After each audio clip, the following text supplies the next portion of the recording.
Oke para investor, kali ini kita akan bedah tuntas satu perusahaan yang menarik banget, yaitu PT Citra Tubindo atau CTBN.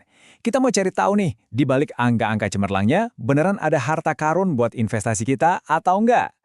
Coba bayangin ya, ada nggak sih saham yang labanya bisa meroket sampai ratusan persen, tapi bukannya disimpan, hampir semua untungnya itu malah dibalikin lagi ke investor sebagai dividen?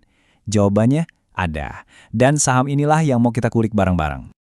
Oke, jadi siapa sih jagoan di balik semua ini? Nah, yuk kita kenalan dulu sama perusahaannya, biar kita tahu sebenarnya PT Citra Tubindo ini bisnisnya apa. Jadi ini bukan perusahaan teknologi kekinian ya. CTBN ini ibaratnya pemain kelas kakap di industri berat. Udah dari tahun 1983 loh.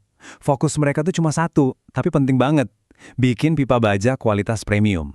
Dan bukan pipa biasa. Ini pipa canggih buat industri energi.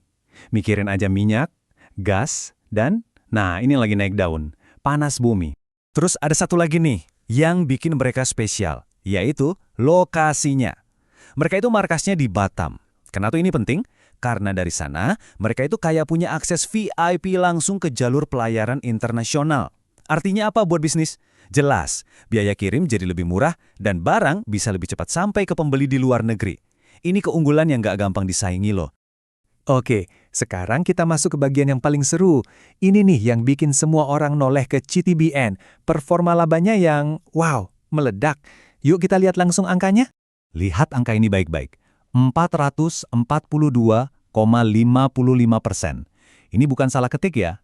Ini beneran lonjakan laba bersih mereka di kuartal pertama 2025. Bayangin, dalam 3 bulan, untungnya naik lebih dari 4 kali lipat dibanding periode yang sama tahun lalu. Pertumbuhan kayak gini, jujur aja jarang banget kita temuin. Nah, grafik ini biar lebih kebayang ya skalanya.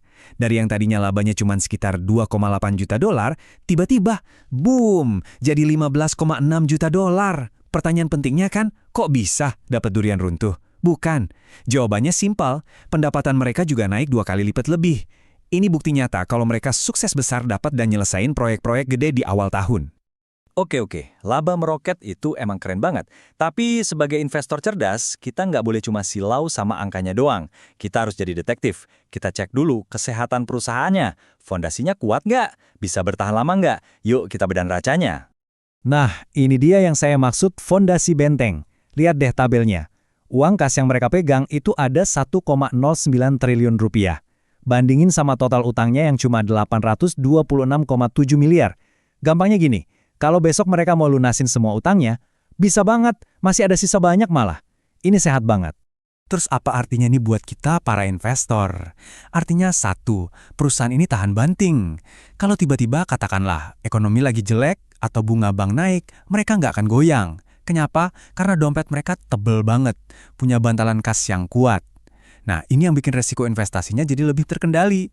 Jadi, kesimpulannya sejauh ini, perusahaan ini untungnya gede, utangnya kecil. Oke, catat. Terus, untungnya buat kita sebagai pemegang saham apa dong? Nah, disinilah pestanya dimulai. Yuk kita ngomongin dividen. Ini dia, inti dari pesta yang saya bilang tadi. Lihat deh, dari semua keuntungan yang mereka dapat di 2024, 99%-nya itu dibagikan lagi ke kita, para investor.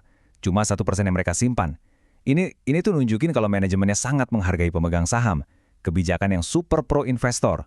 Dan 99% itu kalau dirupiahkan jadi berapa? Jadi Rp530 per lembar saham. Coba deh Anda hitung dividen yield-nya. Pasti angkanya menarik banget. Ini kan yang kita cari-cari. Pemasukan pasif yang real langsung masuk rekening. Oke, kinerja masa lalu udah keren, dividen juga mantap. Tapi kita kan investasi buat masa depan, bukan buat masa lalu. Jadi pertanyaannya sekarang, ke depannya gimana? CTBN mau ngapain lagi? Mesin pertumbuhannya dari mana? Yuk kita intip rencana mereka. Nah, ternyata mereka nggak cuma duduk santai nikmatin untung. Mereka gerak cepat buat cari sumber pertumbuhan baru. Ada 2 langkah utama nih. Yang pertama, mereka mulai masuk ke sektor panas bumi. Ini pintar, karena sejalan banget sama tren energi bersih. Kedua, mereka juga lagi ngembangin layanan digital, jadi nggak cuma jualan barang fisik. Coba kita perhatikan, strategi mereka ini cerdas banget loh. Mereka nggak asal banting setir. Buat masuk ke panas bumi, mereka pakai keahlian yang udah mereka punya di industri pipa. Terus, layanan digitalnya juga dibuat untuk melayani pelanggan yang udah ada biar makin lengket. Ini namanya diversifikasi yang diperhitungkan matang-matang, bukan spekulasi. Oke, kita udah bongkar semuanya ya. Dari kinerja laba, kesehatan keuangannya, dividen buat investor, sampai rencana masa depannya. Sekarang, saatnya kita tarik kesimpulan. Kita jajarin semua datanya biar Anda bisa ambil keputusan. Jadi ayo kita timbang bareng-bareng. Di sisi yang bagus, yang bikin kita optimis atau bullish, keuangannya kuat banget, dividennya luar biasa royal, labanya meroket, keren kan? Tapi ada sisi lain yang harus kita waspadai, sisi bearishnya. Bisnis mereka ini rentan sama harga komoditas kayak baja dan minyak yang bisa naik turun. Dan kinerja mereka juga sangat tergantung sama proyek-proyek besar. Kalau nggak dapat proyek, bisa jadi masalah. Nah, ini dua sisi yang harus Anda pikirkan. Tugas saya di sini kan sebagai mentor ya, yaitu ngasih Anda data, ngasih kerangka berpikirnya. Tapi yang paling penting, keputusan akhir buat beli atau enggak, itu 100% di tangan Anda. Jadi setelah kita lihat semua ini, plus minusnya, kekuatannya, risikonya, sekarang pertanyaannya saya lempar kembali ke Anda. Menurut Anda, berapa harga wajar untuk saham CTBN?